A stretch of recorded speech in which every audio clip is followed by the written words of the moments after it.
முறை செய்து காப்பாற்றும் மன்னவன் மக்கட்கு இறையென்று வைக்கப்படும். இலங்கையின் வலுசக்தி துறையில் இன்று ஒரு புதிய யுகம் தொடங்கியுள்ளது. பல தசாப்தங்களாக ஊழல், தொலைநோக்கற்ற திட்டமிடல், அரசியல் தரகர்களின் லாப நோக்கம் ஆகியவற்றால் முடங்கி கிடந்த மின்சார துறையை அறிவியல், தொழில்நுட்பம் மற்றும் தேசிய நலனை அடிப்படையாக கொண்டு தேசிய மக்கள் சக்தி அரசாங்கம் மறுசீரமைத்து வருகிறது. இது வெறும் மின்சார திட்டமல்ல, இலங்கையின் வலுசக்தி இறையாண்மையை மீட்டெடுக்கும் தேசிய புரட்சியாகும். 2030ஆம் ஆண்டுக்குள் நாட்டின் மொத்த மின்சார உற்பத்தியில் 70% மீள் புதுப்பிக்கத்தக்க எரிசக்தி மூலம் பெற்றுக்கொள்ள வேண்டும் என்ற ஜனாதிபதி அனுரகுமார திசாநாயக்கவின் தொலைநோக்கு இலக்கு இன்று வெறும் தேர்தல் வாக்குறுதியாக இல்லாமல் திட்டமிட்ட செயல் வடிவமாக மாறி வருகிறது.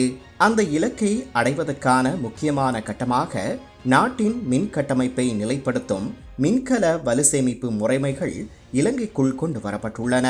கடந்த மே மாத இறுதியில் 60 மெகாவாட் திறன் கொண்ட மின்கலங்கள் கொழும்பு துறைமுகத்தை வந்தடைந்தன.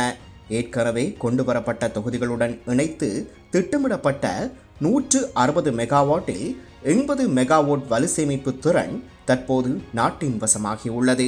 இது வெறும் தொழில்நுட்ப முன்னேற்றம் அல்ல, மக்களின் பணத்தை பாதுகாக்கும் பொருளாதார மாற்றமாகும்.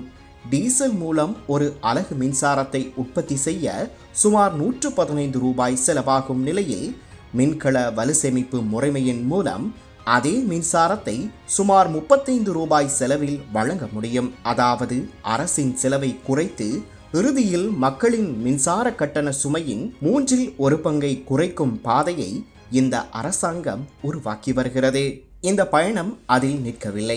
வலுசக்தி பிரதி அமைச்சர் அர்க்கம் இலியாஸ் அவர்கள் அறிவித்தபடி மேலும் 7 மின்கல வலுசேமிப்பு அமைப்புகள் கடந்த 26ஆம் தேதி நாட்டை வந்தடைந்துள்ளன. 280 மெகாவாட் மணித்தியால மின்சாரத்தை சேமிக்கக்கூடிய இந்த அமைப்புகள் மூலம் தினசரி 70 மெகாவாட் மின்சாரம் தேசிய மின் கட்டமைப்பில் இணைக்கப்படும்.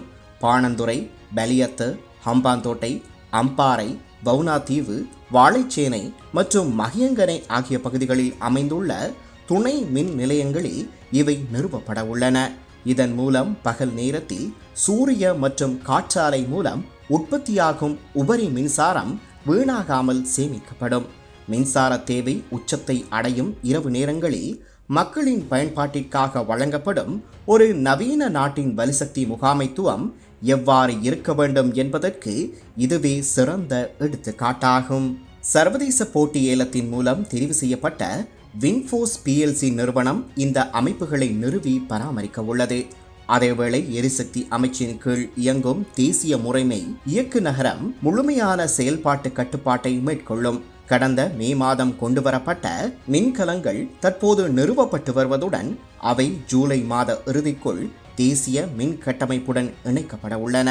வெளிப்படைத்தன்மை, பொறுப்புணர்வு மற்றும் நீண்டகால தேசிய திட்டமிடல் ஆகியவற்றின் மீது உருவான நம்பிக்கைக்கு சான்றாக உலக வங்கி 150 மில்லியன் அமெரிக்க டாலர் நிதி உதவியை வழங்கியுள்ளது. அத்தோடு இலங்கையின் சூரிய சக்தி மின் திட்டங்களுக்காக ஆசிய அபிவிருத்தி வங்கி 57.4 மில்லியன் டாலர் நிதியை அங்கீகரித்துள்ளது.